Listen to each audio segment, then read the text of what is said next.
hi everyone. As I was introduced, my name is Nikki Sullivan. I'm the Education Coordinator with the Blue Ocean Society for Marine Conservation. So I'm also here today thanks to the York River Watershed Committee. They have sponsored us to do a number of programs all over the York watershed area. So a special shout out to them. And I also have some information about them. If you'd like to learn more about their work, would like to check it out after the presentation. So that being said, I'm here today to primarily talk about Blue Ocean's work with marine debris. So our mission at the Blue Ocean Society for Marine Conservation is to protect marine life in the Gulf of Maine through research, education, and inspiring action. We do this in a number of different ways. I could stand up here for the next hour and just talk about all the different research things that Blue Ocean does. So I'm not going to do that. We're just going to focus on one part today, but we have kind of at the core of everything that we do and originates from is actually whale research.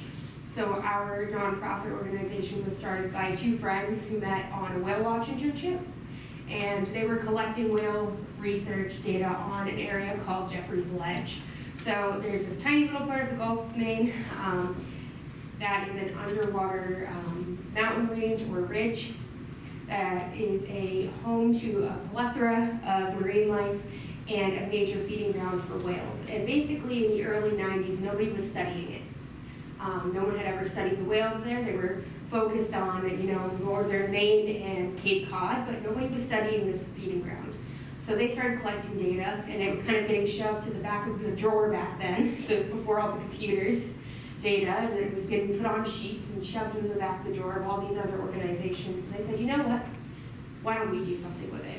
So the mission has always been to bring our research to the community, and as a very natural branch off, the Marine Debris Research Project was born. It started with a few beach cleanups back in 2001. So that is when we first started cleaning beaches. People would hear our whale watch spiel on the Granite State Whale Watch boat, and they would be like, how can we help? What can we do? So we started organizing beach cleanups. But that just didn't feel like enough. We were seeing all this trash on all these different beaches. So we cleaned beaches all over New Hampshire, northern Maine, and southern Maine, and northern Mass. And we're cleaning all these beaches, and we're like, there's a research opportunity here. There's an opportunity to learn more.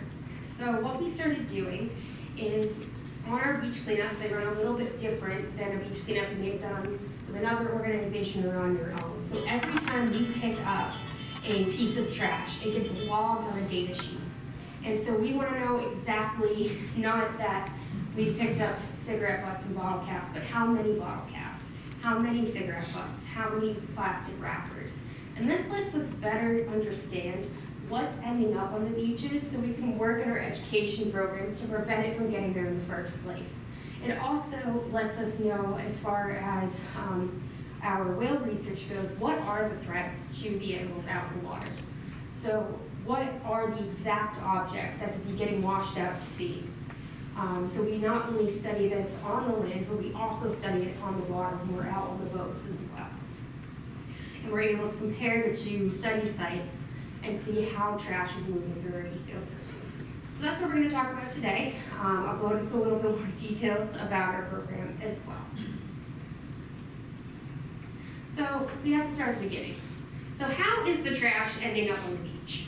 And so, of course, there's the obvious answer that everyone jumps to. Well, people are obviously littering it there. But what we have found is that's not really always the case. Yes, there are people who go out and throw trash on the beach, but the majority of the trash that we're seeing is not representative of what you imagine people throwing out on the beach. There's these other factors going on, primarily the weather is a really big one that drives trash ending up on the beach. So I would refer to it almost as an accidental or unintentional littering process. So a lot of the trash that we can see out on the beach may not originate from the beach itself. There's, of course, again, kind of natural things that happen on the beach as well of this unintentional littering. I always give the example of the busy mom that takes her 4 kids to the beach. And so she's got one toddler running towards the water. She's trying to pack up everything at the end of the day. There's 2 kids fighting over a sand pail. She's still trying to pick up all the trash around her. And, she picks up the big bottle, she picks up the chip bag. But, little Jane, when she was drinking her Gatorade bottle, dropped her bottle cap on the ground. So as that mom is dealing with 4 kids, trying to make sure they're not going back in the water, stop 2 of them from fighting, making sure all of her stuff ends up back in the bag, all of the trash makes it off the beach, things like that bottle cap, that clear bottle cap also off the Poland Spring bottle is another example, it just falls through the cracks. But you multiply this if you think about how many people are on our beaches in the summer. Being residents of York, you know exactly what that scene looks like, where it's wall-to-wall umbrella. If everyone dropped a bottle cap, you're talking about hundreds of bottle caps really, really quickly. Or the other example I give is, you open like a lifesaver wrapper, those clear little plastic ones, or a straw wrapper. And you're definitely going to throw away the big bag that those lifesavers came in, or you're definitely going to throw away the juice box. But that little cup holder you have in your sports chair, the wind comes by and it flies that out of the cup holder. Are you going to go, oh man, I forgot my straw wrapper? Probably not. And it doesn't mean that you intended for that trash to end up on the beach, but it adds up really quickly. And so this also happens inland too. But inland, we also have another kind of force going on, and I always go back to the trash cans. We all put our trash cans out the night before, if you're anything like me, because if you wait until the morning, there's a really good chance that trash man is coming before you are up. And if you're anything like me, you've definitely had that moment where you have one slipper on and you're throwing your bathrobe on in your pajamas and you're running that trash can out to the curb because you don't want to have it missed again. So a lot of the time we put them out the night before. And so we get a big rainstorm that comes through, maybe even one that didn't pop up on the weather. Or you get a really big gust of wind and that trash can lid blows open. And the wind comes across the top of that. And all these little pieces of trash that you put in your trash can. It's not that you wanted it to end up in the environment, but now it's out on the ground. If you haven't heard this phrase, I'm going to teach it to you today, but all the rivers lead to the ocean. And there's this natural phenomenon that we all have rivers somehow very close to us. Everybody, everywhere in the country has a waterway pretty close to us. And light objects, particularly plastic objects, easily get caught in wind and in rain. You can picture that rain making a stream down the street that washes to the storm drain or washes to the river. And those rivers flow to the ocean. And so they compile at the ocean all the trash of all the inland areas. They compile from the storm drains, they go down into the rivers, and all this trash is washing down. It doesn't mean that wildlife isn't affected before this, but it compiles more than at the entrance to the ocean. So with all these different things going on, from people accidentally littering, purposefully littering inland and outland, it creates just a large trash problem.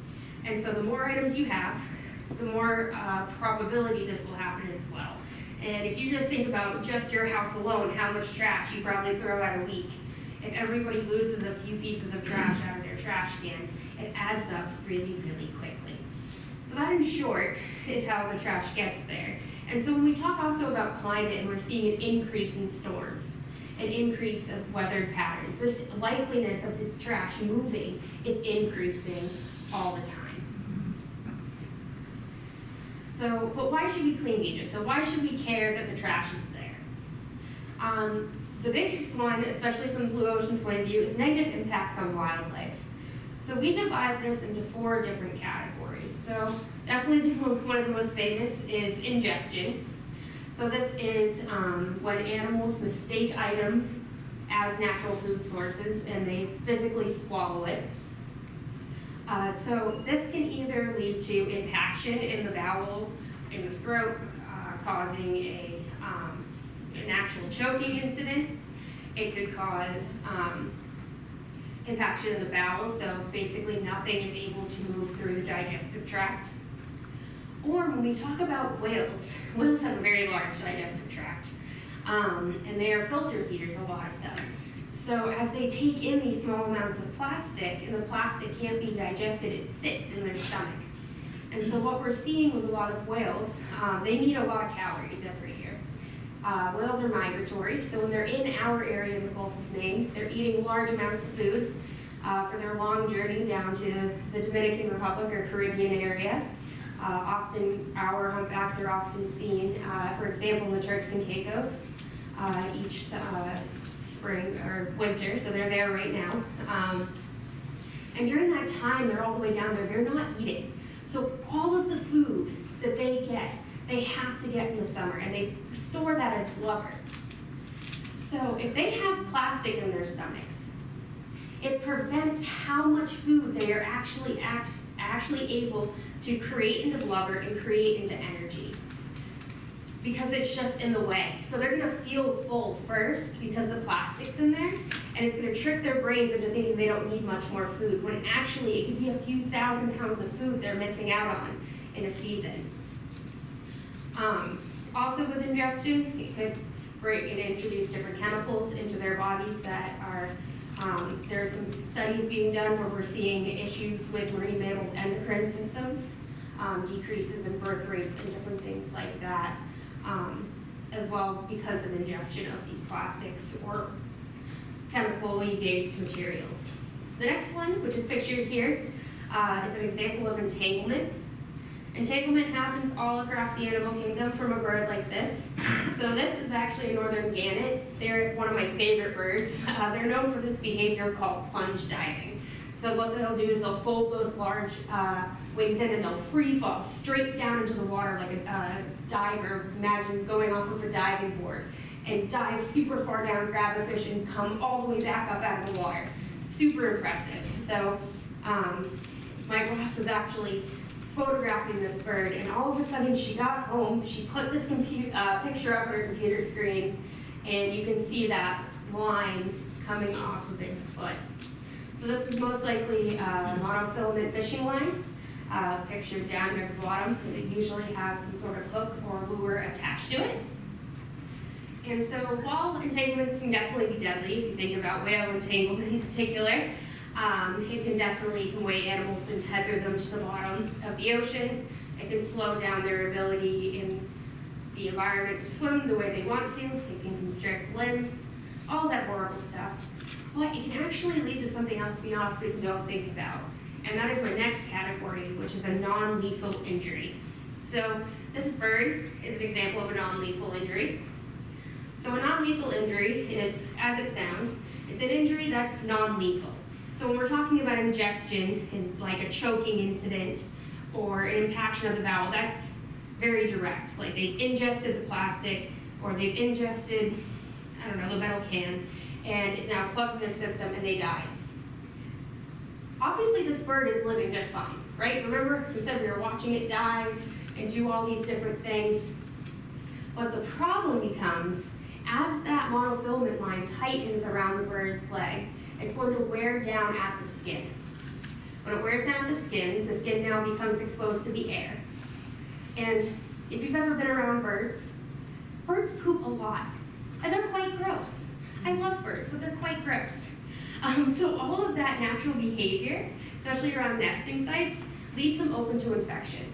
And just like you and I, if we got an infection, we can get very sick. So as a human, we would go to the doctors, most likely, and get some antibiotics. But there's nobody out in the environment who's going to be like, hey, this bird can go get antibiotics, unless they're found inshore and they're able to be taken to a wildlife rehabilitation center. These animals are out in the middle of the ocean. So that's really not something that commonly happens. So if this animal gets an infection, it can become sick. It doesn't mean it won't fight that infection. But if you can imagine, while you're sick, you're really not able to do everything to the same level as you're normally able to. You're tired, your body's fighting it off. So that means that bird is gonna feed less.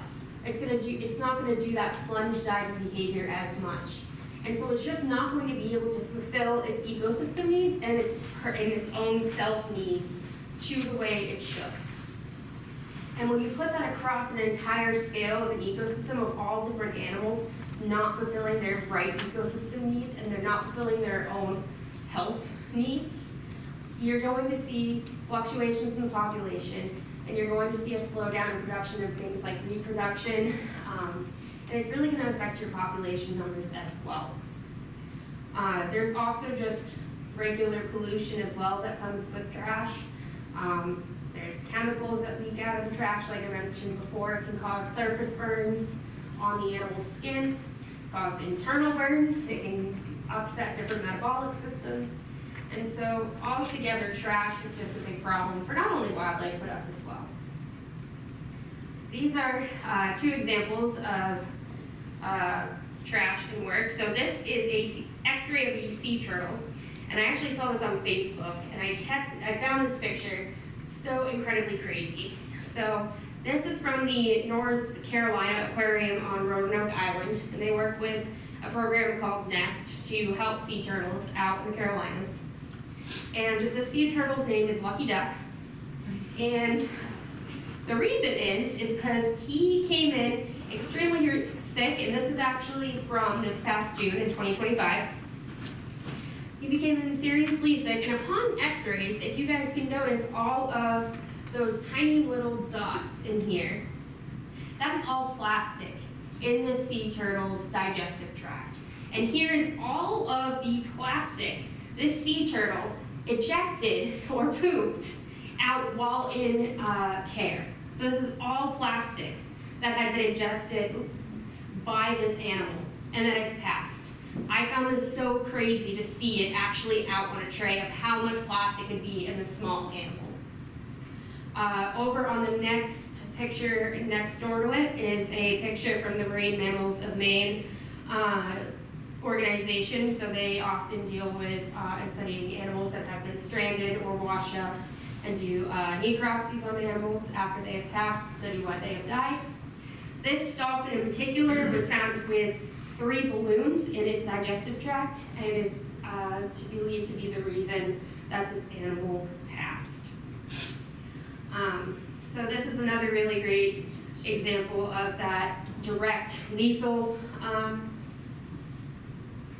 instances as well as a non-lethal instance. But you can imagine if you had that much plastic in your system, you're just not getting the right amount of food. You're not getting the right amount of nutrients into your body. So without intervention, this turtle was really looking, his life expectancy was very grim and very, very small. So he is definitely a lucky duck, being able to get proper nutrition and intervention from humans. So it's not only a negative impact on animals, so there's also this negative impact on people as well. So over here on the left is a screenshot from a paper about microplastic ingestion on zooplankton. And I have this one in here because of that picture right down at the bottom. So if you're not aware, zooplankton is, in the most simplest terms, a ocean bug. You say that to a scientist, they're going to say, what? It's an ocean bug, okay? In its simplest terms. But this is kind of at the beginning of our food chain in the ocean. And pictured in the zooplankton is 3 pieces of plastic. You can see those green pieces down there in the zooplankton's system. And so this, and it's on the people side, because zooplankton are eaten by a lot of filter feeders, particularly shellfish. So as the mussels and the clams filter the water for food, they are taking in pieces of zooplankton, as well as some of the other small fish that our choices of fish in our environment that we like to eat, such as haddock, halibut, flounder. They're all predatory fish of smaller fish that feed on things such as the zooplankton. And so because the plastic isn't coming out of the zooplankton, it is entering our food system this way. So it starts as such a small thing.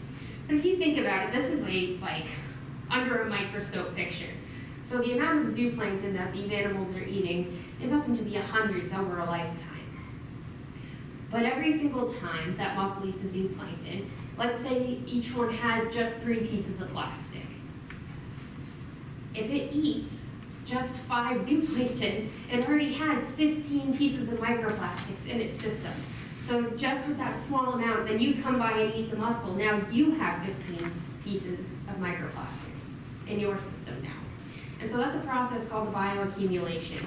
And so basically what that means is that the pollution starts at the most bottom level of our food chain, and then it builds all the way up to the top levels of the food chain, meaning that the highest levels of trophic levels of the food chain are the ones that are mostly impacted by these, eating us, unfortunately. We work closely with the Shaw Institute up in Maine, and they were recently, 2 years ago, awarded a grant from the National Institute of Health for their initial studies on microplastics, actually in the placentas of pregnant women. In their initial studies, it was ranging 80 to 100% of human placentas were found with microplastics in the system. So that means even before the babies are being born, they're having access and are already being infiltrated with plastics. And that is such a crazy concept to think about, that they haven't even seen the world and they're already coming in contact with plastics. So these are definitely inside of our systems currently. So microplastics in particular can actually be inhaled through the air. They're small enough to pass through the cell wall, so we are easily able to breathe them in. They're able to move through our bloodstream. And we don't know what that really means yet. There's other studies being done, and Shaw Institute is on another study recently looking at dementia and microplastics linked to diseases such as dementia and Alzheimer's as well. So while the health impacts aren't entirely understood yet, the chemicals that are built up in the microplastics or in the plastics are what scientists are looking at, the links between major diseases and these chemicals, and the main motive of getting there being microplastics and plastic materials. So what are we doing about it? So I was unable to get our 2025 beach cleanup results entirely for this. So I have the 2024 ones for this presentation so that we can see a complete data set, but then I'll compare them to the numbers that they were able to release for 2025. So our beach cleanups, we did 293 of them, ranging from southern Maine. So when I say southern Maine, I'm talking about the Portland area. All of New Hampshire, so anything south of that in Maine, all of the New Hampshire seacoast, as well as northern Mass, usually to about Ipswich, is about as far south as we go. We utilized 4,055 volunteers to accomplish this, and we collected over 8,212 pounds of trash, and in number of items, 160,811 pieces. For the 2025 season, they're still going through and getting the proper itemization for that, but we do have a weight, and that is 7,987 pounds in 2025. We also had a few less cleanups, which it came down to 282. But the amount of trash removed is all through volunteers. So we get volunteers, whether it be from companies looking to use up volunteer time, schools. We have public beach cleanups, so just anyone who wants to come clean the beach comes and joins us, as well as it could also be part of an educational experience for different groups as well. So we gather data using data cards like we have pictured on the left. So it is divided into 5 major categories as well as fragments. So the top one, which is our largest section, is plastic. Then we have metal, glass, foam, mixed materials. We have an other category. because we can just not predict all of the things that we find on the beach. It never ceases to surprise me what we find out there. Some very notable pieces of trash that I have found over the years. One would be a burnt mannequin foot, a completely uncooked, like, honey baked ham, like still in the plastic wrapping, whole. We found a beanbag chair out on the Isles of Shoals. Luckily it had not burst open yet, and all those little styrofoam beads had not washed out, luckily. And just a number of other crazy things. Those are the first few ones off the top of my head. We also have a bottom down there for fragments. So this was added later in our studies because plastic pieces was such a large category. We started sorting them not only just as plastic, but also by size. So they go from 5 millimeters all the way up to 10 centimeters in our fragments, and there's a ruler at the bottom to help participants measure those out for us. We also weigh every bag of trash as we are demonstrating in the photo above. We usually use pretty much a luggage scale. And we also always collect, we reuse brewery grain bags. So local breweries donate them to us, and this allows us to not use those thin plastic trash bags, which can allow for items to poke through, which as a bag holder is not ideal to have things, dirty trash scratching your legs. And we're also able to reuse these bags that would be getting thrown away. And we sometimes are able to reuse them multiple times as well. And volunteers, so we really rely on this volunteer network. We have people who adopt a beach, so they pick a site, they go out once a month, and they do that for the whole year. We have one-time volunteers. We have people completing community service work for school. And it's all different ages. It's such a cool community force because we have kids all the way down as young as first grade coming out with us, all the way up into senior groups. So it's a really special project to see that kind of community force come together to help us collect this data. So what does it look like? So these are our top litter items. These top items have been pretty much the same for the past 10 years of us doing this. So this is kind of if we took all the top items together and put them in here, this kind of gives you an idea. So cigarette butts and filters, they are not biodegradable. If you were not aware, cigarette butts are not biodegradable. They actually have pieces of microplastics that make up the filter of the cigarette butt.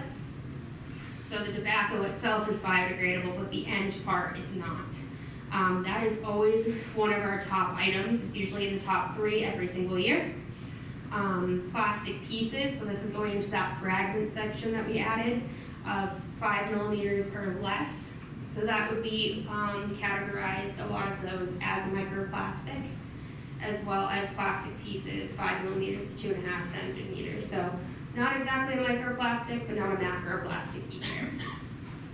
Then we have other unknown plastic, larger than 10 centimeters, making up another really big portion. So these are all things. They could be pieces of toys, pieces of bottles. They could be styrofoam, or not styrofoam. They could be pieces of flossers or toothbrushes. We find a lot of floss and a lot of flossers, believe it or not, and a lot of toothbrushes on the beach. Very strange. If you floss your teeth at the beach, please don't. As well as other makes up a big category. Some of the items that we might have in other are things like fireworks are a big one. Clothing is another one. Clothing doesn't have its own category because we don't really focus on things that are biodegradable. And so some clothing is biodegradable while other clothing is not, or there's mixed materials, and that just becomes too complicated for the volunteers to try to get them to do that, so that a lot of the clothing ends up in that as well. I usually challenge people who come out on our beach cleanups to try to make a whole outfit, and most, like 80% of the time they can. It may not be the most stylish outfit, but you can usually find a top, pants, socks, or underwear, maybe a shoe or two. Definitely left behind on the beach very, very commonly. So our repeat offenders, so our kind of top items that show up all the time would be cigarette butts, rope. So this could be rope that is longer than 10 centimeters or shorter. There's two different categories. Plastic wrappers, so that would be anything like a candy wrapper, a chip bag, anything that kind of has those perforated edges that you pull open is usually classified as a wrapper. Plastic bottle caps are definitely up there in one of our most seen items as well. And then again, those plastic pieces less than 2.5 centimeters and foam pieces less than 2.5 centimeters. So if you think about those like styrofoam coolers, and when you kind of break them open and they have those little pilly balls come off, those are mostly what we're seeing when we're talking about foam pieces of that size. It could be things of buoys or different things like that. It's not necessarily always from coolers. What we're finding through our microplastic research, which I will be back to talk about next time, is that some of these sources aren't always what we think they are, but just as an example. There we go, I was looking for my other slide. So again, what does other mean? Firework remains, paper pieces, cardboard pieces, masks and PPE. So this wasn't something we really saw before COVID, but after COVID, we saw an increase in those personal protective equipment items. Gloves are another really big one, such as usually plastic or vinyl gloves. Fabric socks, pieces of sparklers, and lots of sunglasses. Usually missing the lens though, so that's a little bit unfortunate, because some of them are pretty cool. So we not only study the trash that we see on the shore, like I mentioned earlier, we're also looking at the trash that ends up in the ocean. So this is a snapshot of our whale research. So that little yellow triangle is Rye Harbor, where our whale watch boat leaves from for every trip. So that's a starting point and end point. And all of the colored dots are actually whales that we have seen in the Gulf of Maine. So the red stars are humpback whales. The yellow triangles are finback whales. The squares are, the squares are finback whales, the yellow ones are minke whales, and the green ones are Atlantic white-sided dolphins. Then all of those black triangles are all pieces of trash that we have seen. Most likely, the most commonly seen items, which is a little bit different than what we see on land, are balloons, is the number one. But then again, is plastic wrappers, comes right in at number 2. Then we kind of get into, for third is other. There's a lot of weird things we see floating around at the top of the water. And that kind of other category also includes shipwreck things. We've had a few big shipwrecks in the last few years. Boat crashes, so we've definitely seen a lot of those as well. But the two biggest items being balloons and plastic wrappers. So the one thing that does come up with the pelagic litter study is that we can only view things that are on top of the water. So that doesn't mean there isn't things underneath the surface that we can't see. The Gulf of Maine, as you guys probably know, is very kind of dark in color. It's why we have so many animals, because it's full of zooplankton and phytoplankton. So that's why it's very murky and you can't see through the whole water column like you can in the Caribbean. But it doesn't mean we can't really see what's going on down there unless we get in the water or you get cameras in the water. So this is all litter just recorded on top of it.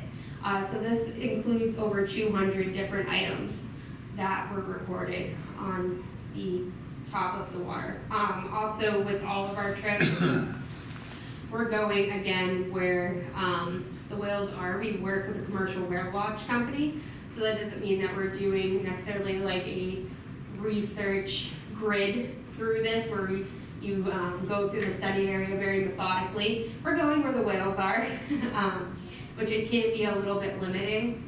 As well as I also like to note that just because there's a black triangle there doesn't mean there was a whale there at the same time. But it does show you that the litter is passing right through where we are seeing whales, and the largest behavior we see in our whales when they are in our area is primarily feeding behavior. So most of the time when we're seeing whales, they are actively eating. So there's actively trash in their feeding area. This is another diagram that shows the balloon patterns. So you can see the whale tails out there. It's actually a whale called pinball. So they just use pinballs categories, just her sightings for this map, just to show you the distribution of one humpback whale out there in the Gulf of Maine. The orange balloons are mylar, and the red ones are latex. So you can see that there's a lot of mylar balloons out there on the top of the water. We do try to grab them as much as we can, as much as the gas in the boat allows, and how much is feasibly possible without making the passengers go crazy. But we do grapple, we have a grappling hook on board, and we do grapple them into the boat and bring them and dispose of as many items as possible.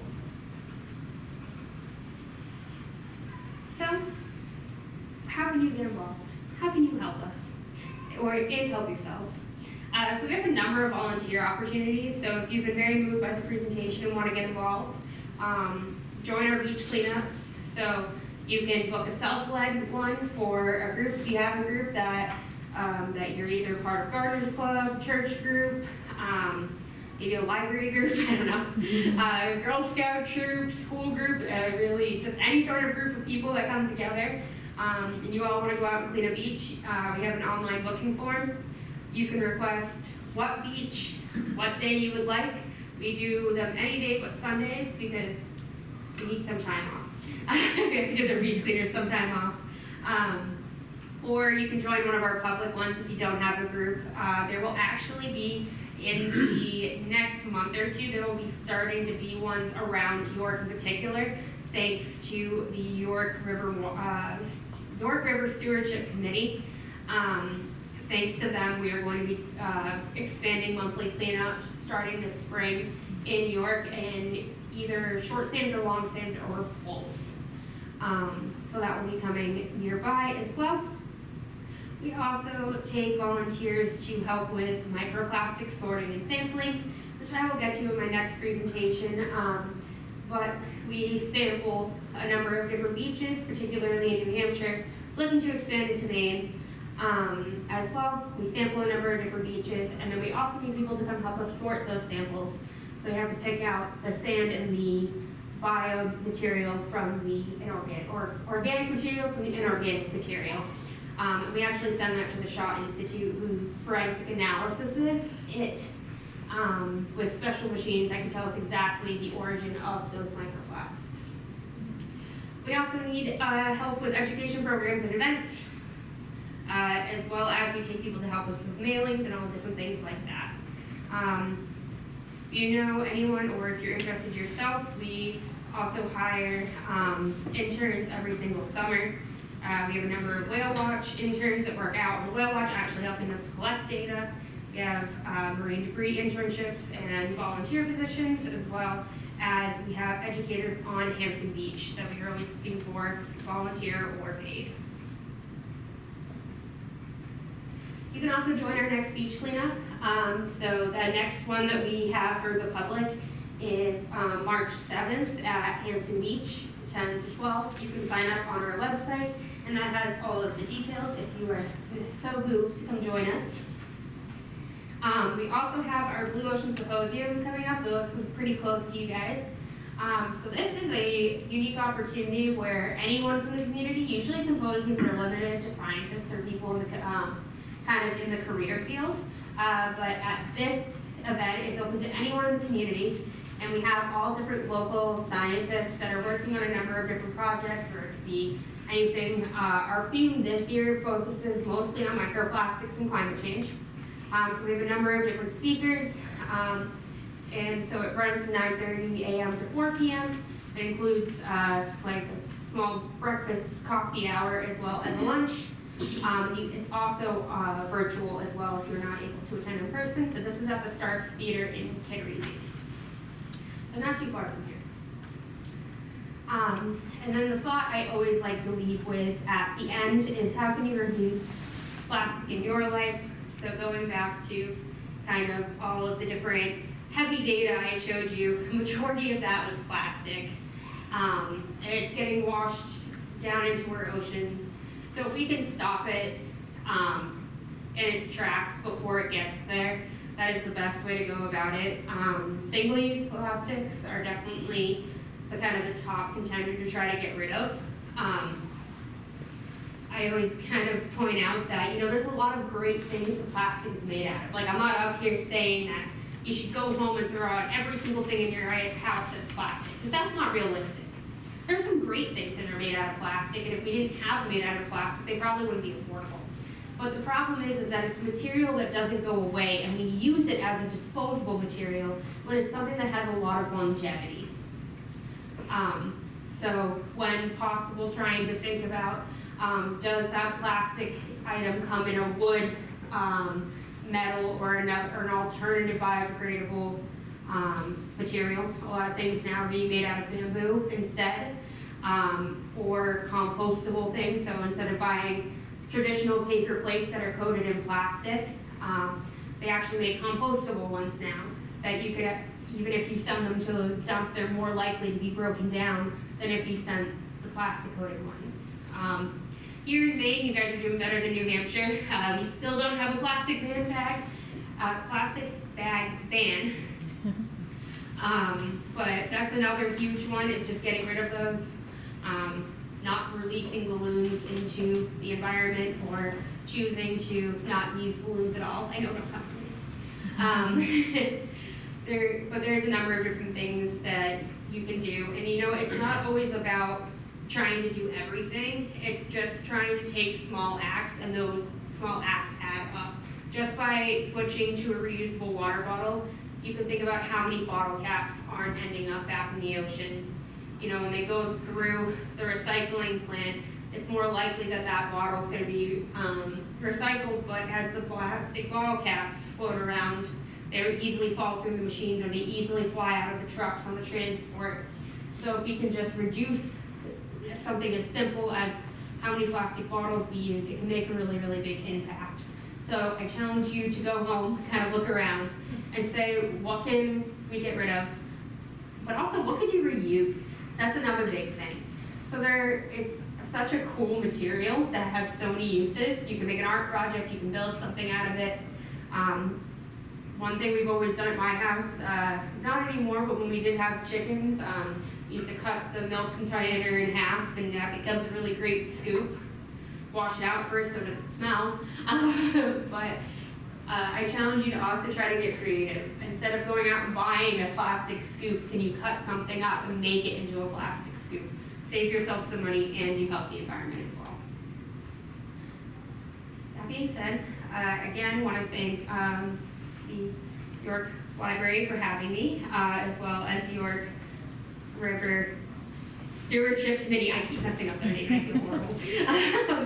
And allowing me to come out here, but I'm going to open it up to any questions if anyone has any.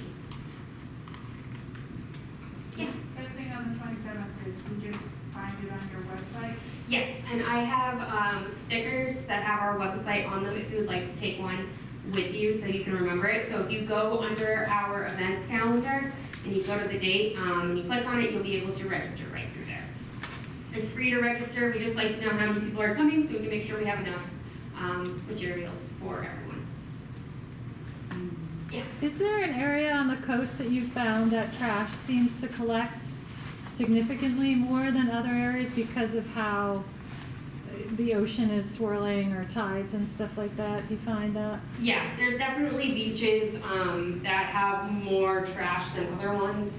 Immediately, I go to Foss Beach, which is a location in Rye, and it's not even a beach that's commonly used by people, but just it's upstream from Hampton Beach and Rye Harbor, and I couldn't tell you exactly why it looks the way it does, but it is covered in seaweed as well. And it literally collects not even just all the trash, but just all of everything that floats on top of the water. That beach is crazy. Other beaches, like, I would definitely say there's certain parts of like Hampton, especially down towards marshy areas, because marshes naturally trap water and they are natural buffer zones. So along marshy areas is another big one. That's why we're actually kind of trying to expand a little bit, especially into the Great Bay area. Up towards Maine, in the like kind of Maine beaches, there isn't necessarily ones that kind of trap more. We kind of see like places like Pierce Island and the islands, like the Isle of the Shoals area, tend to trap a lot of stuff out there as well because of the currents. Yeah. You see a lot of the news about medical waste. Has that been a big thing on the Maine coast? Yes and no. I would say we don't find like tons of different medical devices. We do see a number of syringes and things like that, but it's not anywhere close to the top number of items that we see. I mean, we do find them and we have a system of disposing them, but it's definitely not super up there. But things like gloves and masks are much more common than medical waste things. Now, if you were near, I would say if we were down more towards Boston, or towards areas that have medical waste plants or production, you're probably going to see more, but we don't really have that in our study area. So things change by the area as well, is another big thing as well. So I wouldn't say that would go for all areas, but in the areas that we study, it's not a big one. But they are there. Yeah. Do you have the date for when you start the York Beach cleanup yet? We don't yet, but when I do have them, I am going to be dispersing them, so hopefully the York Library will help me. Yes, so that will be something, and it will be posted on our website. We're looking at towards the end of the month, because we do our Hampton one in the beginning of the month, so we're looking towards the end of the month in that. So we're hoping to have those dates in either March or April. Yeah. So balloons have been a known problem for years now. I pick up at least a dozen every year at North Shore. Does your organization do anything in terms of public education, specifically about balloons and parents and parties and that sort of thing? Yeah, it's a big thing that we talk about in the schools. One thing that we included in as part of is actually, we have an inflatable whale we bring into schools. So it is a 65 life-size model of a finback whale that students can go inside. And so that's where we kind of include a lot of that balloon work because that animal is naturally in that environment. Back in the early 2000s, we did a little bit more of those programs. That program also is big through the whale watch boats themselves. But it's something that we mention in all of our education programs. And we kind of probably every few months post up on social media about it as well. We have tried to do the balloon bans, but it has not been successful. People are really, really married to those balloons. Yeah. Do you also clean up York Harbor Beach? Is that included? Yeah, that is going to be being included. So as part of the grant under the York River Stewardship Committee, we're trying to do more cleanups through the whole watershed area. Although we had actually a lot of pushback up towards the swamp areas that they're like, it is clean up there, we don't need you. But York Harbor has not kicked us out, and so they don't need us. So we will be adding that either as an adopt-a-beach or as a kind of monthly cleanup. The hurdle we have to kind of get through is because it doesn't have public parking. So if we put it to just everybody, they can't park there. So our goal is to hopefully find people or a group within York itself that will adopt that site in particular, and we can utilize them to clean it, is kind of our goal. So if you're interested, take our information. Yeah. I saw a program where the plastic manufacturers say it's not our problem. Yeah. Do you get any funding from them? And how is your program funded? We currently do not get any funding through plastic manufacturers. They like to pretend we don't exist. But actually a majority of our funding comes from private donations. So we rely a lot on our fall, spring, and holiday appeal letters. We're very fortunate to have a really great network of people that support us. We also do get funding through grant work as well. So grants like from the York Stewardship Committee and other town organizations, Rotary clubs, Lions clubs.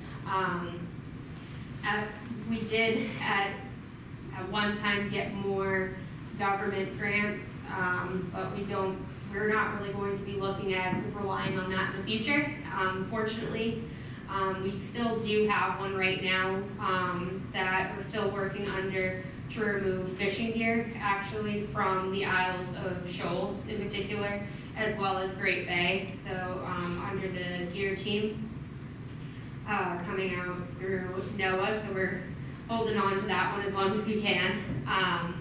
But at this time, we don't have any sponsorships through plastic production, partly because they don't see it as their problem. They push it off onto the disposal companies, and then the disposal companies push it off onto the consumer. And so we're really in, we're in a sticky situation as consumers. And so the best thing we can do is try to demand that we have access to different products, but also to really, and one thing that we do at Blue Ocean is we share all of this data with officials, with plastic producers, and we get it in front of them to try to encourage them to get rid of some of these things. So we were able to actually help support a balloon release ban in Maine that went out. So you're not allowed to release balloons and those balloons and those mass things for graduations or funerals or anything like that anymore. But it's definitely kind of a slow process for sure. We would like to see it come much faster. But one thing that we do actually hold on to is that we're seeing more microplastic research done and becoming a public health issue. And with that, it's not necessarily a beacon of hope, but it's something that we already knew was a public health issue, and we're glad that it's getting more recognition.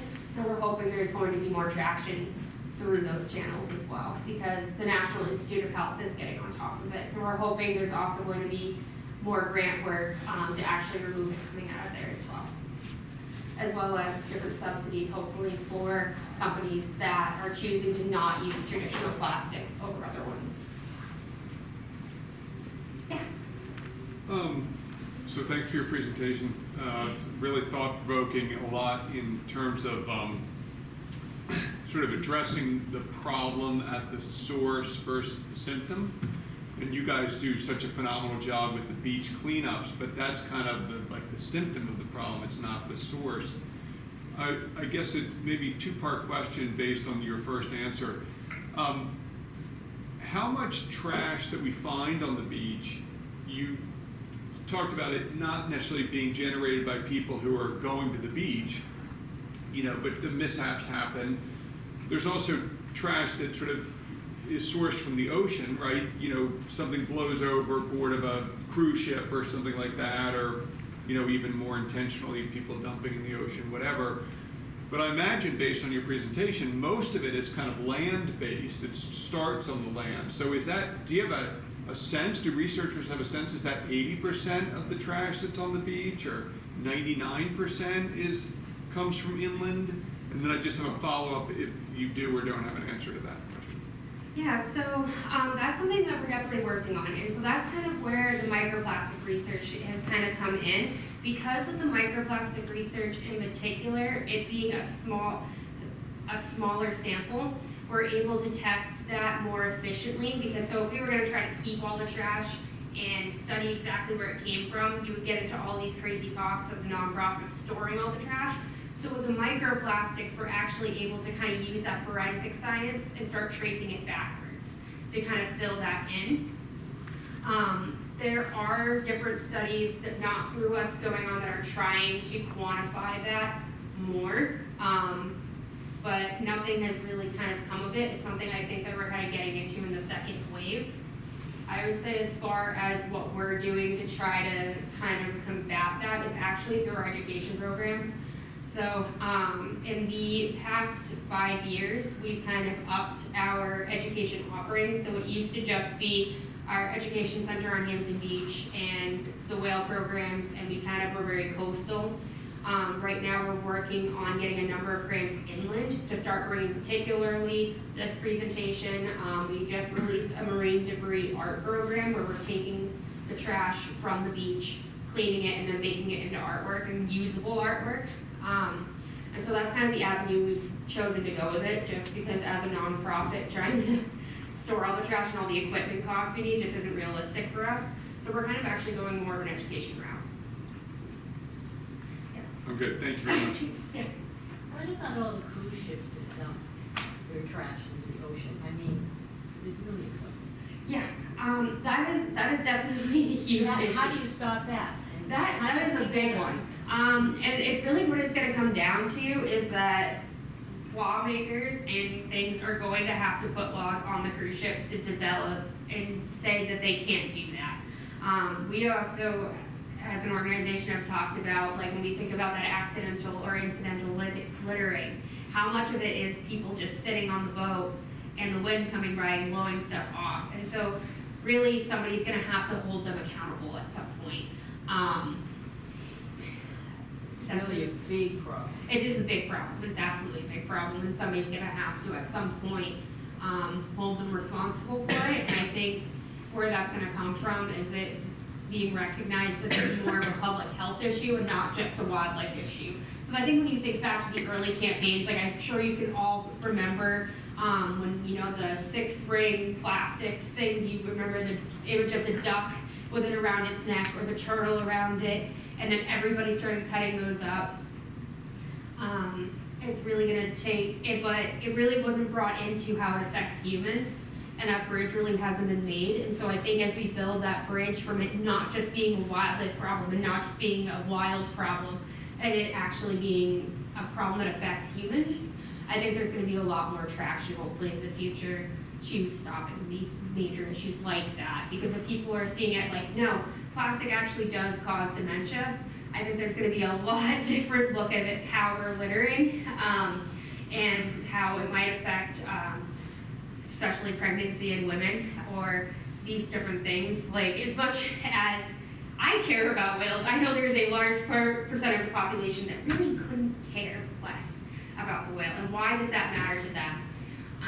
And so, but when we make it our own problem, I think that's gonna be the major change, hopefully. Hopefully. Yeah.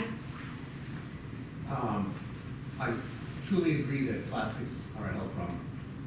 The studies with dementia are getting some blowback because of the techniques that were used. Yes. So I don't think it can quite be linked as of right now. As to women, pregnancy, and endocrine problems, that's definitely an issue. Exactly. Yeah. So it's gonna be what these studies come out with. Yeah. With regard to the cruise ships, I don't think I've ever seen any information about that. Yeah, there's really not a lot of information about it. Or, you know, conversation about it to make us aware. Yeah, I think there's a lot of truth to that as well. Like, I can't say that I know everything about cruise ship trash dumping. It's definitely not something, I know it happens, I couldn't tell you all the depths of it. But I think there's a lot of these issues where, especially it comes to trash and how it's traveling through our ecosystem and how it's being disposed. There's a lot of things we aren't quite aware of. And so I think that kind of falls into that category as well.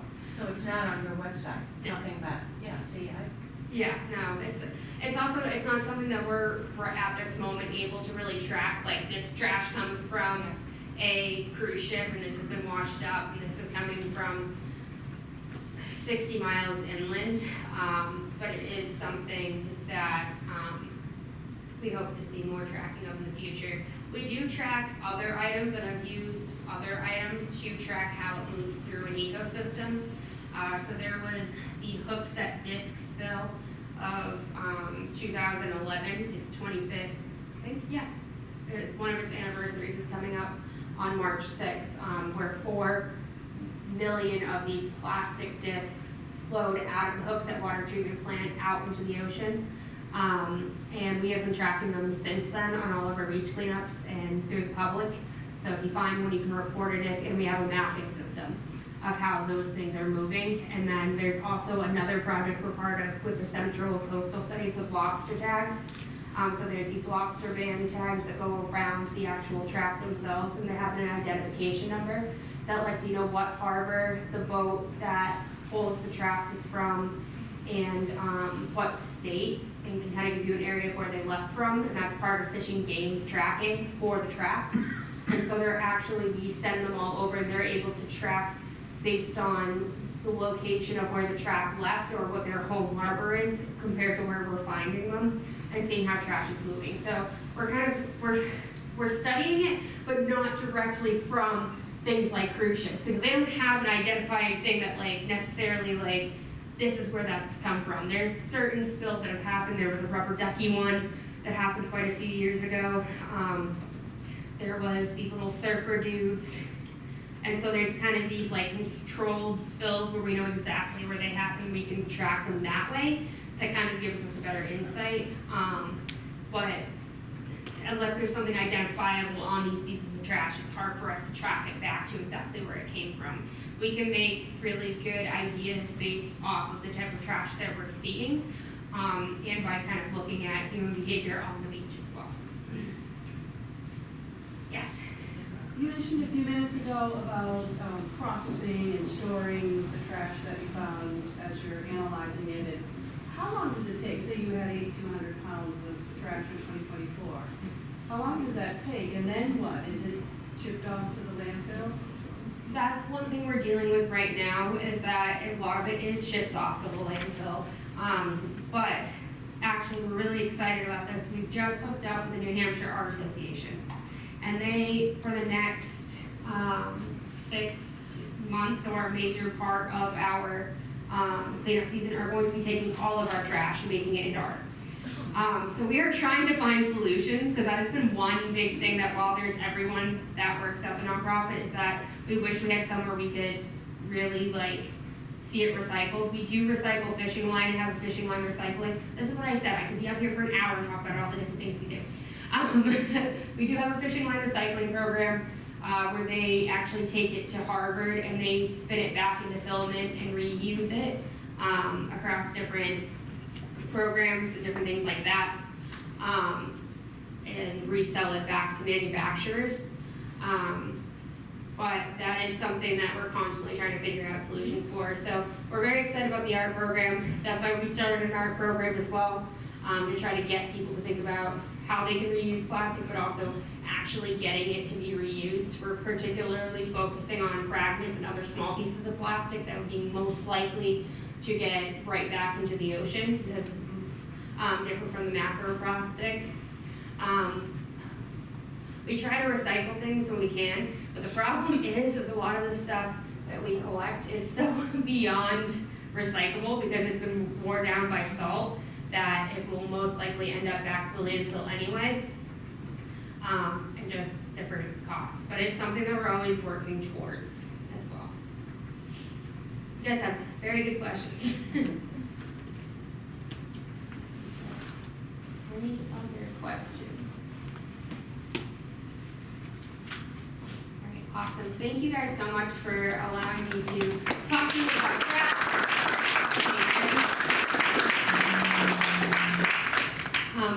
Then there's, if you would like a link to our website, we have stickers with them on it. I have a few handouts that just is like a snapshot of our 2024 data, information on the York River Stewardship Committee, and also my contact card. And don't forget the rest of the library climate series events are also up there being grabbed. Great. Thank you. Thanks, Nikki.